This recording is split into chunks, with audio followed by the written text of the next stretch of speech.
ان الدین عند اللہ الاسلام، ہم اس رب کی عبادت کریں گے، اس خدا کی عبادت کریں گے، اس الہ کی عبادت کریں گے جو آپ کا بھی رب ہے اور آپ کے آبا و اجداد کا بھی رب ہے، یعنی حضرت ابراہیم کا، حضرت اسحاق کا، حضرت اسماعیل علیہ السلام کا جو رب ہے، ہم اسی رب کی عبادت کریں گے۔ وَنَحْنُ لَهُ مُسْلِمُونَ، اور آپ ہمیں اسلام والا، ایمان والا ہی پائیں گے۔ تو ایک نبی کو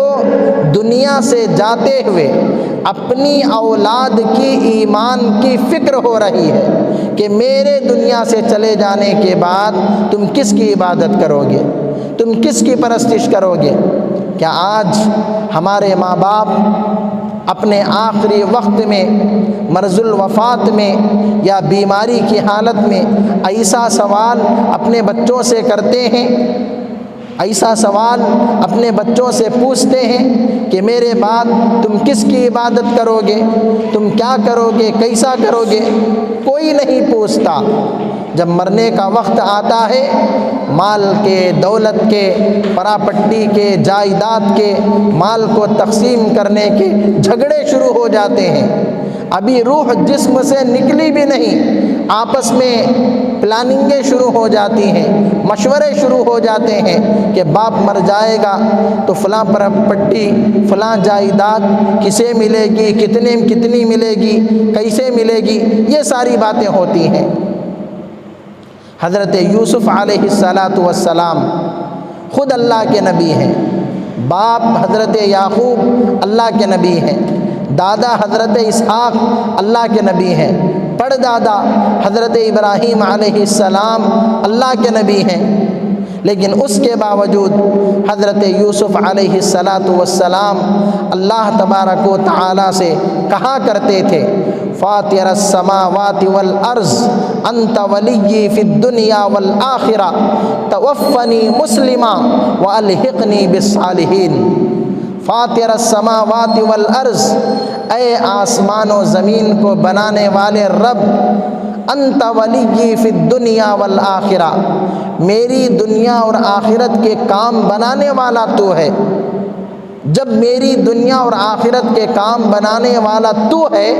توفنی مسلما، جب مجھے وفات دے، جب مجھے موت دے تو اس حالت میں دینا کہ میرے دل میں اسلام اور ایمان ہو، یعنی اسلام کی حالت میں، ایمان کی حالت میں مجھے موت دینا، وَأَلْحِقْنِي بِالصَّالِحِينَ، اور نیک لوگوں میں مجھے شامل کر دینا۔ یہ دعا کون کر رہا ہے؟ ایک ولی، ایک عالم، ایک مفتی، ایک محدث، اللہ کا نبی، جس کا مقام و مرتبہ صحابہ سے بڑا، اولیاء سے بڑا، تابعین سے بڑا، تبع تابعین سے بڑا، جن کے ایمان کی گارنٹی ہے، جن کے خاتمہ بالخیر کی گارنٹی ہے، وہ نبی اللہ سے کیا دعا کر رہے ہیں؟ فاطر السماوات والارض انت ولی فی الدنیا والآخرہ توفنی مسلما، ایمان کی حالت میں موت دینا، وَأَلْحِقْنِي بِالصَّالِحِينَ، اور نیک لوگوں میں شامل کر دینا۔ کیا آج تک کبھی ہمیں ایسی دعا مانگنے کی توفیق ہوئی؟ کیا آج تک ایسی دعا پڑھنے کی ہمیں توفیق ہوئی؟ میرے اور آپ کے آقا سرکار دو عالم جناب محمد الرسول اللہ صلی اللہ علیہ وسلم، جن کے صدقے میں اللہ نے زمین و زماں کو بنایا، مکین و مکاں کو بنایا، چنی و چنا کو بنایا، تمام چاند، سورج، ستارے، سیارے، ہر چیز کو اللہ تبارک و تعالی نے آپ کے صدقے و طفیل میں بنایا ہے۔ جنت آپ کے صدقے میں بنی ہے، لیکن اس کے باوجود اللہ کے نبی صلی اللہ علیہ وسلم ایمان کے بارے میں، اسلام کے بارے میں کثرت سے دعا کیا کرتے تھے، کثرت سے دعا کیا کرتے تھے۔ اللہ کے نبی علیہ السلام فرمایا کرتے تھے اللہم احفظنی بالاسلام قائما، اے اللہ میرے اسلام کی حفاظت فرما کھڑے ہونے کی حالت میں، واحفظنی بالاسلام قائدا، میرے اسلام کی حفاظت فرما بیٹھنے کی حالت میں، واحفظنی بالاسلام راقدا، میرے اسلام کی حفاظت فرما سونے کی حالت میں۔ دیکھو وضاحت کے ساتھ تفصیل کے ساتھ اللہ کے نبی علیہ الصلاۃ والسلام کیا دعا مانگ رہے ہیں؟ اللہم احفظنی بالاسلام قائما، واحفظنی بالاسلام قائدا، واحفظنی بالاسلام راقدا، اے اللہ میں جب کھڑا ہوں تب بھی میرے ایمان کی حفاظت فرما، جب میں بیٹھا ہوں تب بھی میرے ایمان کی حفاظت فرما، جب میں سو گیا ہوں تب بھی میرے ایمان کی حفاظت فرما۔ آپ ساقی کوثر ہیں، شافی محشر ہیں، امام الانبیاء ہیں، خاتم الانبیاء ہیں،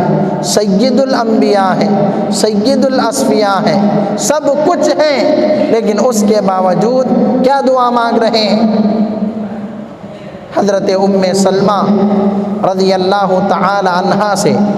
کسی نے سوال کیا کہ امی جان، اللہ کے نبی صلی اللہ علیہ وسلم جب گھر میں ہوا کرتے تھے تو کیا دعا مانگا کرتے تھے؟ تو حضرت ام سلمہ رضی اللہ تعالی عنہا جو اللہ کے نبی صلی اللہ علیہ وسلم کی زوجہ محترمہ ہیں، اہلیہ محترمہ ہیں، وہ فرماتی ہیں کہ اللہ کے نبی صلی اللہ علیہ وسلم جب اپنے گھر میں ہوتے تو یہ دعا فرماتے تھے، یا مقلب القلوب ثبت قلبی علی دینک، اے دلوں کو الٹ پلٹ کرنے والے، اے دلوں کو پھیرنے والے، میرے دل کو دین پر ثابت قدم رکھ، دین پر جما دے، دین پر مجھے استقامت دے دے۔ اللہ کے نبی صلی اللہ علیہ وسلم اللہ کے بعد سب سے بڑا مقام و مرتبہ ہونے کے باوجود یہ دعا مانگ رہے ہیں۔ حضرات انبیاء علیہم السلام نے ایسی دعائیں کیوں مانگی؟ امت کی تعلیم کے لیے، امت کی تعلیم کے لیے، امت کو سبق دینے کے لیے، امت کو پیغام دینے کے لیے، اس لیے کہ اگر یہ حضرات ایسی دعائیں نہ مانگتے تب بھی اللہ تبارک و تعالی ان کا خاتمہ ایمان ہی پر کرتا اور ان کو جنت ضرور نصیب ہوتی، لیکن اس کے باوجود ان حضرات نے دعائیں مانگی تو امت کے لیے دعائیں مانگی، امت کو تعلیم دینے کے لیے، امت کو بتانے کے لیے، امت کو سکھانے کے لیے کہ اس طرح تم اپنے ایمان کی فکر کرنا، اس طرح تم اپنے ایمان کی سلامتی کی دعا کرنا، اس طرح تم اپنے ایمان کی حفاظت کی فکر کرنا۔ حضرات صحابہ اکرام جن کا مقام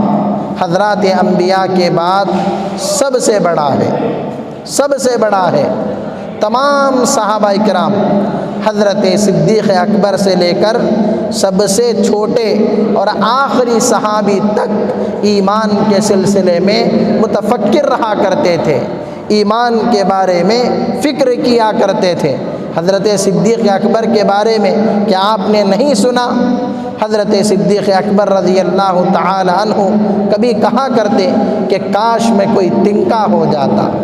کاش میں کوئی تنکا ہو جاتا، نہ قبر و حشر کا معاملہ ہوتا، نہ اللہ کے دربار میں سوال و جواب کا معاملہ ہوتا، نہ اللہ کے دربار میں حاضری ہوتی۔ یعنی اتنا زیادہ ڈر، اتنا زیادہ خوف حضرت صدیق اکبر کو، جبکہ حضرت صدیق اکبر کا مقام کیا ہے؟ اللہ کے نبی علیہ الصلاۃ والسلام حضرت صدیق اکبر سے فرماتے ہیں، اے ابو بکر، دنیا میں جتنے انسان ہیں میں نے سب کا حق ادا کر دیا، میں نے تمہارا حق ادا نہیں کیا، کل قیامت کے دن اللہ تبارک و تعالی خود تمہارا حق ادا کرے گا، تمہارے احسان کا بدلہ چکائے گا۔ اتنا بڑا مقام۔ اور اللہ کے نبی نے یہ بھی فرمایا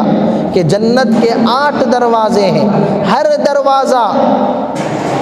عالی شان ہے، بڑا ہے، عظیم ہے، اور ہر دروازے سے آدمی جانے کی خواہش کرتا ہے کہ میں جنت کے فلاں دروازے سے داخل ہو جاؤں، میں جنت کے فلاں دروازے سے داخل ہو جاؤں، میں جنت کے فلاں باب سے داخل ہو جاؤں۔ حضرت صدیق اکبر کا مقام، حضرت صدیق اکبر کا مرتبہ اتنا بڑا ہے، جنت خود کہتی ہے اے صدیق تم مجھ سے داخل ہو جاؤ، میری شان بڑھ جائے گی۔ ہر دروازہ حضرت صدیق اکبر سے کہتا ہے کہ تم مجھ سے داخل ہو جاؤ، میرا مقام بڑھ جائے گا، میرا درجہ بڑھ جائے گا، میرا رتبہ بڑھ جائے گا۔ حضرت عمر فاروق رضی اللہ تعالی عنہ جو خلیفہ ثانی ہیں، خلفائے راشدین میں سے ہیں اور مراد پیمبر ہیں۔ دیکھو سارے صحابہ مرید پیمبر ہیں اور حضرت فاروق اعظم یہ مراد پیمبر ہیں۔ اللہ کے نبی صلی اللہ علیہ وسلم نے خود مانگ کر حضرت عمر فاروق کو لیا ہے، مانگ کر لیا ہے، تو یہ مراد پیمبر ہیں۔ حضرت فاروق اعظم رضی اللہ تعالی عنہ ایک جنازہ پڑھنے کے لیے آتے ہیں۔ حضرت حذیفہ رضی اللہ تعالی عنہ جو اللہ کے نبی کے رازدار کہلاتے تھے، اللہ کے نبی علیہ السلام نے کئی فتنوں کے بارے میں، منافقین کے بارے میں حضرت حذیفہ کو بتا رکھا تھا۔ تو حضرت حذیفہ حضرت عمر فاروق کے پاس آئے اور آ کر کہنے لگے اے امیر المؤمنین آپ یہ جنازہ نہ پڑھیں، نہ پڑھائیں، اس لیے کہ یہ جنازہ فلاں منافق کا ہے، یہ منافق کا جنازہ ہے، آپ نہ پڑھائیں۔ تو حضرت حذیفہ رضی اللہ تعالی عنہ نے نماز جنازہ پڑھی۔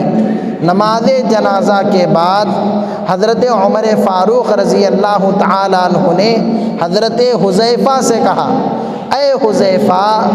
تمہارے پاس جو منافقوں کی لسٹ ہے، منافقوں کی فہرست ہے، کیا اس لسٹ میں، فہرست میں میرا بھی نام ہے؟ میرا بھی نام ہے؟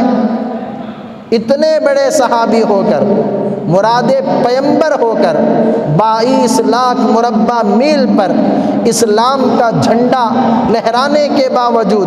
اللہ کے نبی نے کیا فرمایا؟ لو کان بعدی نبی لکان عمر، اگر میرے بعد کوئی نبی ہوتا تو وہ عمر ہوتا، وہ عمر ہوتا۔ اللہ کے نبی نے کیا فرمایا کہ عمر جس راستے سے گزرتا ہے شیطان اس راستے سے نہیں گزرتا، شیطان راستہ بدل لیتا ہے۔ بے شمار عظمتیں، بے شمار فضیلتیں، اس کے باوجود حضرت عمر فاروق رضی اللہ تعالی عنہ ایمان کے سلسلے میں ڈر رہے ہیں، ایمان کے سلسلے میں گھبرا رہے ہیں۔ اور یہی حال حضرت عثمان غنی کا، یہی حال حضرت علی مرتضیٰ کا، یہی حال دیگر صحابہ کا۔ حضرت حنظلہ کا واقعہ مشہور و معروف ہے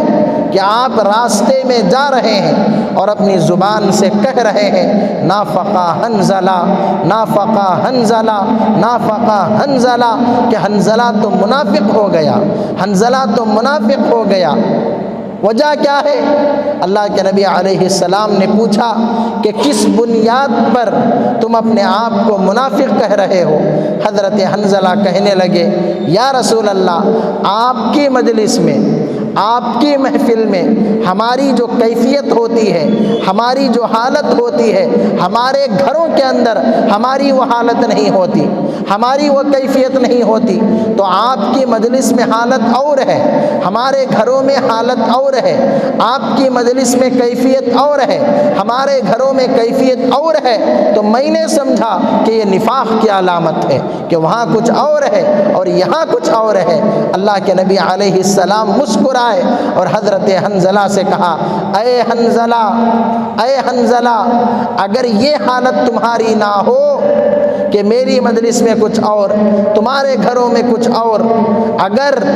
یہ حالت تمہاری نہ ہو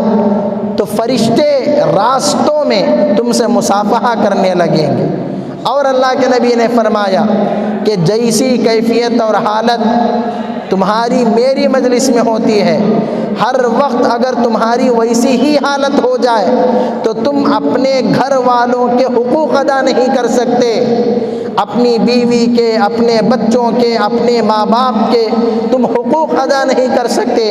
اگر وہی حالت ہمیشہ تمہارے ساتھ رہے۔ تو یہ حالت اگر ایسی ہے تو یہ ایمان کی علامت ہے، یہ اسلام کی علامت ہے، یہ نفاق کی علامت نہیں ہے، یہ نفاق کی علامت نہیں ہے۔ تو تمام کے تمام صحابہ کرام ایمان کے سلسلے میں ڈر رہے ہیں، گھبرا رہے ہیں، فکر کر رہے ہیں۔ اور حضرات صحابہ کے بعد حضرات اولیاء کا مقام آتا ہے، حضرات اولیاء کا نمبر آتا ہے۔ حضرات اولیاء بھی ایمان کے بارے میں متفکر رہا کرتے تھے۔ حضرت سفیان ثوری رحمۃ اللہ علیہ کتنے بڑے اللہ والے ہیں، تابعین میں سے ہیں۔ حضرات صحابہ کو انہوں نے دیکھا ہے، حضرات صحابہ کے زمانے کو انہوں نے پایا ہے۔ حضرت سفیان ثوری رحمۃ اللہ علیہ ایک مرتبہ زار و خطار رو رہے تھے، زار و خطار رو رہے تھے۔ آپ کے مریدوں نے، آپ کے شاگردوں نے پوچھا، حضرت آخر کیا ہو گیا؟ آپ اتنا رو رہے ہیں، اتنا تڑپ رہے ہیں، کیا کوئی گناہ ہو گیا؟ کوئی خطا ہو گئی؟ کوئی غلطی ہو گئی؟ کیا ہو گیا؟ حضرت سفیان ثوری رحمۃ اللہ علیہ نے سامنے ایک گندم کا دانہ پڑا ہوا تھا، اسے اٹھائے اور کہنے لگے، یہ گندم کے دانے کے برابر بھی پوری زندگی میں نے اپنے ارادے کے ساتھ جان بوجھ کر کبھی گناہ نہیں کیا، کبھی غلطی نہیں کی، کبھی کوئی خطا نہیں کی۔ تو شاگردوں مریدوں نے پوچھا، آخر رونے کی وجہ کیا ہے؟ حضرت سفیان ثوری رحمۃ اللہ علیہ نے کہا کہ مجھے ڈر لگا ہوا ہے کہ کہیں موت کے وقت میرا ایمان نہ چلا جائے، مجھے ڈر لگا ہوا ہے کہ کہیں موت کے وقت میرا ایمان سلب نہ ہو جائے، میرا ایمان چھن نہ جائے۔ اتنے بڑے اللہ والے ہونے کے باوجود موت کے وقت ایمان کے سلب ہو جانے کا ڈر، ایمان کے چھن جانے کا ڈر۔ اور آج 1400 سال کے بعد پیدا ہو کر گناہوں اور خطاؤں کے دور میں، عیاریوں اور مکاریوں کے دور میں، زناکاریوں اور بدکاریوں کے دور میں، عیش و عیاشیوں کے دور میں، ہر طرف سے فتنے ابھرتے ہوئے دور میں، امنڈتے ہوئے دور میں ہم مطمئن بیٹھے ہیں، ہم اطمینان سے بیٹھے ہیں کہ ہماری زندگی آرام سے گزر جائے گی اور آرام سے، اطمینان سے ایمان پر ہم مر کر چلے جائیں گے۔ بڑے بڑے بزرگوں کو، بڑے بڑے اللہ والوں کو ایمان کی فکر ہو رہی ہے اور ہم لوگ آرام سے، اطمینان سے بیٹھے ہیں۔ حالانکہ یہ وقت آرام سے بیٹھنے کا وقت نہیں ہے، اطمینان سے رہنے کا وقت نہیں ہے، بہت ہی خطرناک کے وقت ہے۔ اپنے بھی ایمان کی فکر کرنی ہے اور اپنی نسلوں کے بھی ایمان کی فکر کرنی ہے، اپنے محلے کے ایمان کی فکر کرنی ہے، اپنے علاقے، اپنے شہر، اپنا صوبہ، اپنا ضلع، اپنا ملک، ساری دنیا کے مسلمانوں کے ایمان کی فکر کرنے کا وقت ہے۔ اللہ کے نبی علیہ السلام نے حدیث پاک میں جو فرمایا کہ ایک زمانہ ایسا آئے گا، یصبح مؤمنا ویمسی کافرا، کہ آدمی صبح میں مومن ہوگا اور شام کو کافر ہو جائے گا، ویمسی مؤمنا ویصبح کافرا، شام میں مومن ہوگا اور صبح میں کافر ہو جائے گا۔ حضرات علماء فرماتے ہیں یہ دور وہی دور ہے، یہ دور وہی دور ہے، کوئی بھروسہ نہیں، کوئی گارنٹی نہیں۔ گھر سے باہر نکلے پھر گھر میں ہم واپس جائیں گے تو ایمان کی حالت میں جائیں گے یا کفر کی حالت میں جائیں گے، کوئی بھروسہ نہیں۔ بس میں سوار ہوں، بس سے نیچے اتریں گے تو ایمان کی حالت میں اتریں گے یا کفر کی حالت میں اتریں گے، کوئی بھروسہ نہیں۔ ٹرین میں سفر کر رہے ہوں، ٹرین سے نیچے اتریں گے، کوئی بھروسہ نہیں کہ ایمان کی حالت میں اتریں گے یا کفر کی حالت میں اتریں گے۔ سو رہے ہوں، صبح جاگیں گے، ایمان کی حالت میں جاگیں گے یا کفر کی حالت میں جاگیں گے، کوئی بھروسہ نہیں۔ ہر طرف ایمان کو سلب کرنے والی چیزیں، ہر طرف ایمان پر ڈاکہ ڈالنے والی چیزیں، ہر طرف ایمان کو ختم کرنے والی چیزیں، جہاں نظر دوڑاؤ ایمان کو چھیننے والی چیزیں ہیں، ایمان کو ختم کرنے والی چیزیں ہیں، ایمان کو سلب کرنے والی چیزیں ہیں۔ تو ایسے وقت میں ایمان کی حفاظت کی فکر کرنا یہ سب سے بڑی ذمہ داری ہے۔ اور اس دور کے جو ہمارے اکابر علماء ہیں وہ بارہا فرما رہے ہیں، بار بار فرما رہے ہیں کہ وقت کا اہم ترین تقاضا ایمان کی حفاظت کی فکر کرنا، ایمان کی سلامتی کی فکر کرنا، ایمان کی حفاظت کی کوشش کرنا، یہ وقت کا سب سے بڑا تقاضا ہے، وقت کا اہم ترین تقاضا ہے۔ ہمارے بچے، ہماری بچیاں اسکول اور کالج جاتے ہیں، اسکول سے کالج سے جب واپس گھر کو آتے ہیں کوئی گارنٹی نہیں کہ وہ اسکول اور کالج سے ایمان کی حالت میں لوٹ رہے ہیں یا کفر کی حالت میں لوٹ رہے ہیں، کوئی گارنٹی نہیں۔ یونیورسٹی سے آ رہے ہیں، کوئی گارنٹی نہیں کہ ایمان کی حالت میں آ رہے ہیں یا کفر کی حالت میں آ رہے ہیں، کیونکہ آج اسکولوں کے اندر، کالجوں کے اندر، یونیورسٹیوں کے اندر ایسے ایسے کام ہو رہے ہیں کہ ان کاموں کی وجہ سے ایمان دل سے نکل جاتا ہے، ایمان دل سے نکل جاتا ہے، اور جب ایمان دل سے نکل جاتا ہے تو آدمی جو چاہے وہ کر سکتا ہے، جو چاہے وہ کر سکتا ہے۔ کتنے ایسے واقعات، کتنے ایسے ویسے واقعات آئے دن ہم لوگ سن رہے ہیں کہ فلاں مرتد ہو گیا، فلاں مرتد ہو گئی، فلاں کافر کے ساتھ چلی گئی، فلاں کے ساتھ اس کا نکاح ہو گیا، شادی ہو گئی۔ کیسے واقعات آج ہم لوگ دیکھ رہے ہیں، سن رہے ہیں۔ چند دنوں پہلے سوشل میڈیا پر ایک ویڈیو گشت کر رہا تھا کہ ایک مسلمان لڑکی کورٹ میں جا کر ایک غیر مسلم سے، کافر سے، مشرک سے شادی کر رہی تھی۔ مسلمان ماں باپ کو پتہ چلا، دوڑتے ہوئے، گھبراتے ہوئے کورٹ کو پہنچے اور اس کے سامنے ہاتھ جوڑ کر منتیں سماجتیں کر کے اس سے معافی مانگنے لگے اور اس سے کہنے لگے، بیٹی ہمارے سے کیا غلطی ہو گئی ہے، ہمیں معاف کر دینا، ہم سے کیا زیادتی ہو گئی ہے، ہمیں معاف کر دینا، بیٹی تو جو کہے گی وہ ہم کرنے کے لیے تیار، تو جو مانگے گی ہم دینے کے لیے تیار، تیری ہر خواہش کو ہم پورا کرنے کے لیے تیار ہیں، لیکن اللہ کا واسطہ بیٹی اس کافر سے شادی نہ کرنا، اس مشرک سے شادی نہ کرنا۔ وہ بیٹی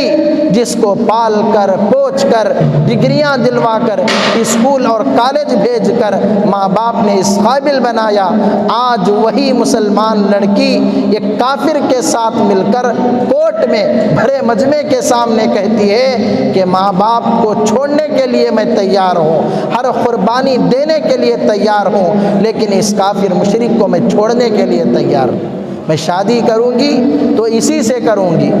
میں جاؤں گی تو اسی کے ساتھ جاؤں گی۔ ماں باپ کی آنکھوں کے سامنے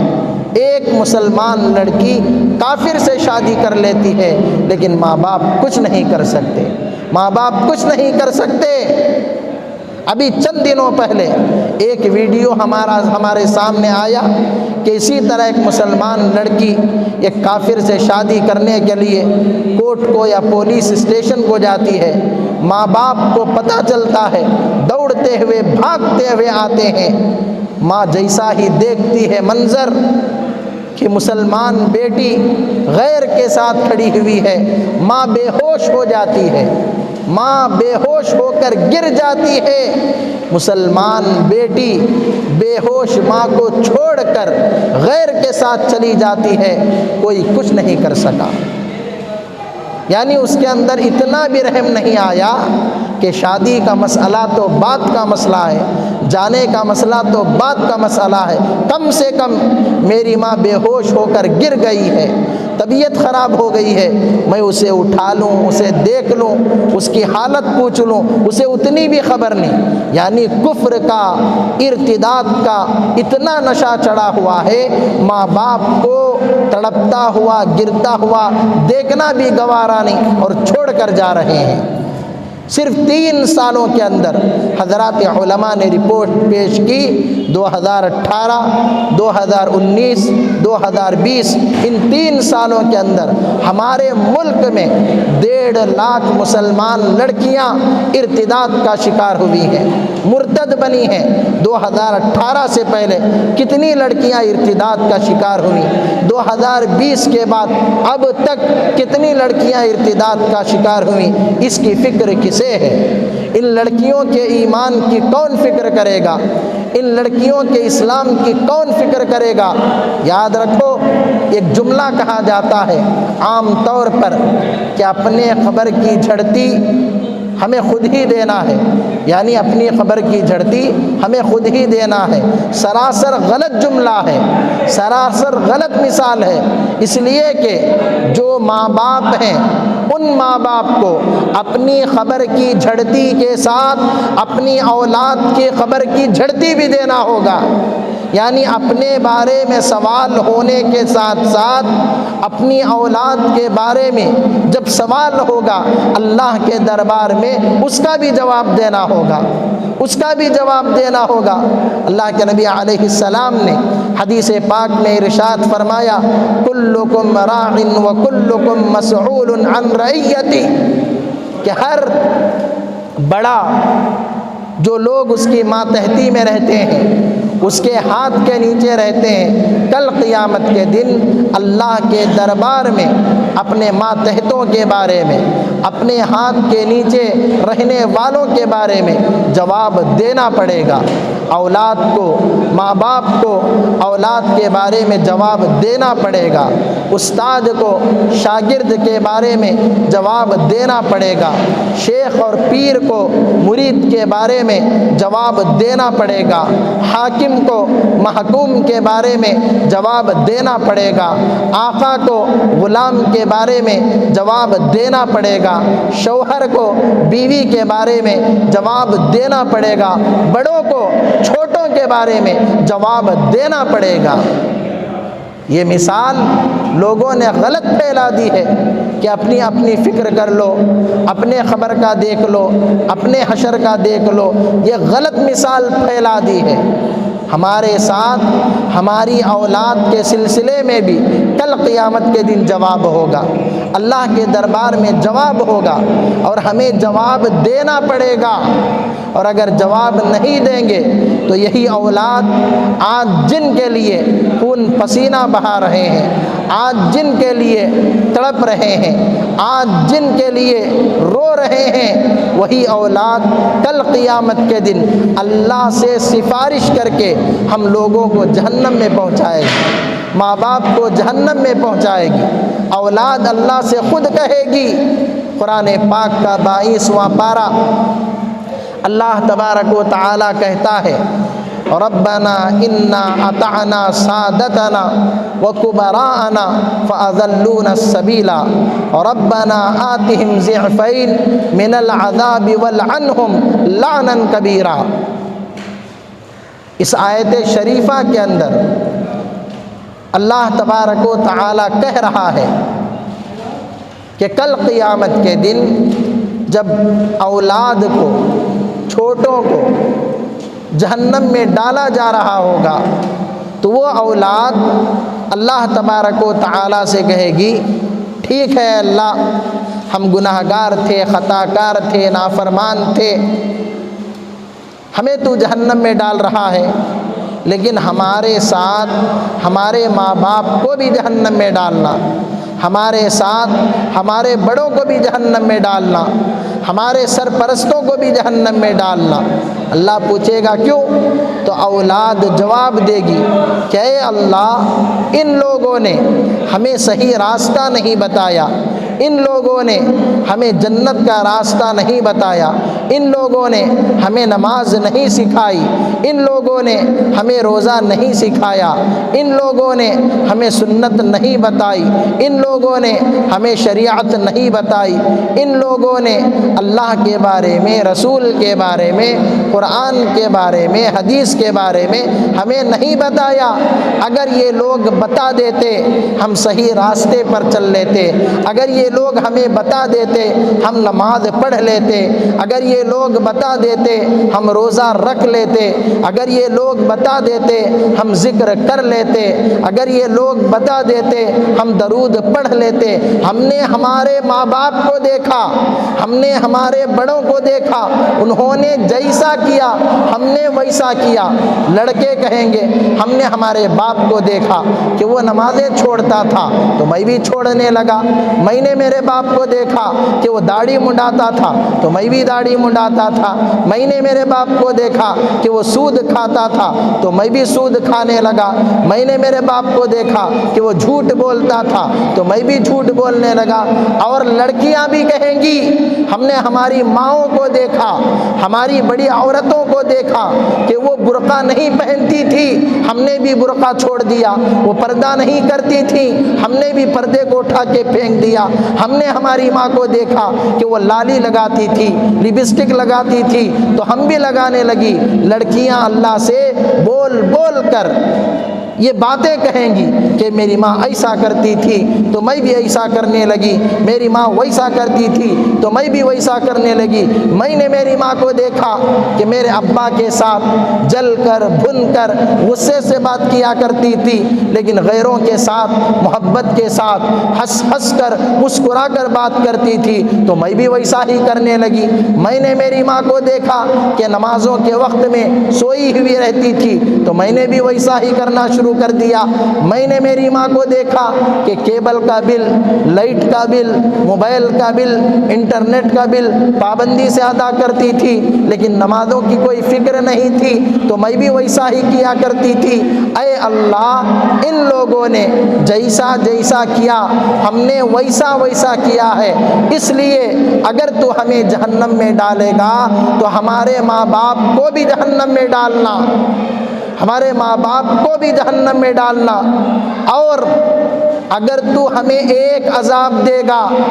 ضعفین من العذاب والعنہم لعنا کبیرا، تو ہمارے ماں باپ کو 2 عذاب دینا، ڈبل عذاب دینا۔ ہمیں سنگل عذاب دے گا تو ہمارے ماں باپ کو ڈبل عذاب دینا۔ یہ اولاد کہے گی، یہ بچے کہیں گے۔ آج موبائل میں بچے کی فوٹو رکھ کر، اسکرین پر بچے کا نام رکھ کر محبت کا ثبوت پیش کرتے ہیں، گھر پہ بچے کا نام لکھ کر، بچی کا نام لکھ کر محبت کا ثبوت پیش کرتے ہیں۔ اگر ان بچوں سے محبت ہے تو ان کو قرآن کی تعلیم دیں، حدیث کی تعلیم دیں، اسلام کی تعلیم دیں، تب جا کر کل قیامت کے دن ہمارے یہ بچے ہماری سفارش کرنے والے بنیں گے۔ اللہم صلی علی سیدنا محمد، اللہم صلی علی سیدنا